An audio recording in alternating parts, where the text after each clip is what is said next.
All right, well, I found another reason why you should be doing healthy keto. Surprise! We know healthy keto helps with weight loss and many different conditions.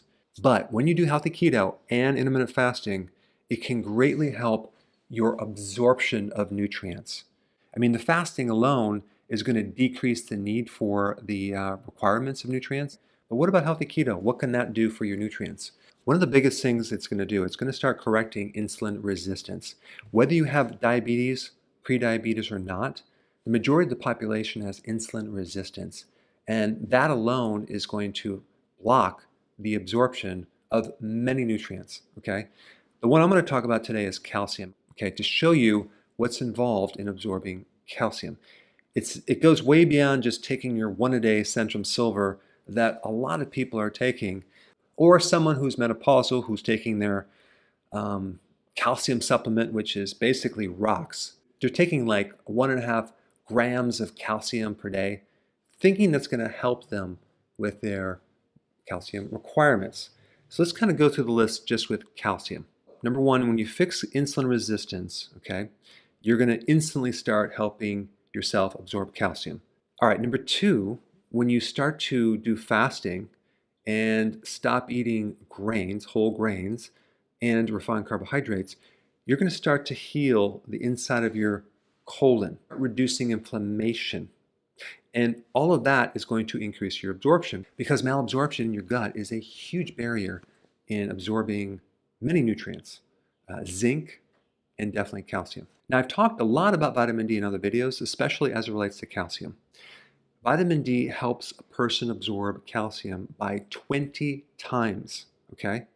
So in other words, if you're deficient in vitamin D because you're not eating the right foods or taking the right supplements or whatever, your calcium is going to be 20 times less concentrated in your blood. And calcium is very, very essential, not just in your bones and your muscles, but from the function of cell-to-cell communication. I've done a whole video on that. If you haven't seen that one, I put a link down below. It's pretty interesting. If you're on the wrong diet because you're not doing healthy keto, you're inevitably going to be consuming more phytates, especially in whole grains and other things like soy, and that's going to block calcium, zinc, iron, and other minerals. And then there are other foods that can actually block nutrients as well, like foods high in oxalates.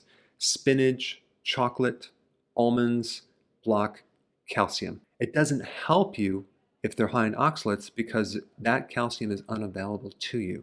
Now, keto has moderate protein. Okay, it's not high protein. It's moderate protein. There are some reports that show that when you actually do too much protein, that can deplete some of your calcium as well. It's not just about taking a nutrient. It's about absorbing the nutrient. And there's a lot of things that you can be doing and taking that can be not only blocking these nutrients, but causing these nutrients to be eliminated through your body. And then when you have hormonal imbalances, not just insulin being a problem, but also estrogen, that can influence calcium as well. And this is why, like women that go through menopause, that have an imbalance with estrogen, can be deficient in calcium. And it has nothing to do with taking calcium. It has to do with a hormonal imbalance that doesn't allow you to utilize calcium properly. And then we get to your stomach acid. If you don't have enough stomach acid, you're not going to absorb calcium too well. You're not going to absorb iron too well. You're not going to absorb magnesium too well. And so one of the cool things about healthy keto is it's going to naturally start clearing up conditions that can lead to low stomach acid, and also include as part of it sea salt, which is very necessary in building your stomach acid. And one more point, if you're not on healthy keto and you're doing a lot of refined carbohydrates, those refined carbohydrates are going to greatly increase the demand for many nutrients like vitamin B1, calcium. In fact, in the presence of glucose, your body will not be able to absorb vitamin C. It's going to absorb the glucose instead. Why? Because the chemistry in glucose and vitamin C are very, very similar. And so again, it's not just about taking nutrients, it's about getting them in your body and being absorbed.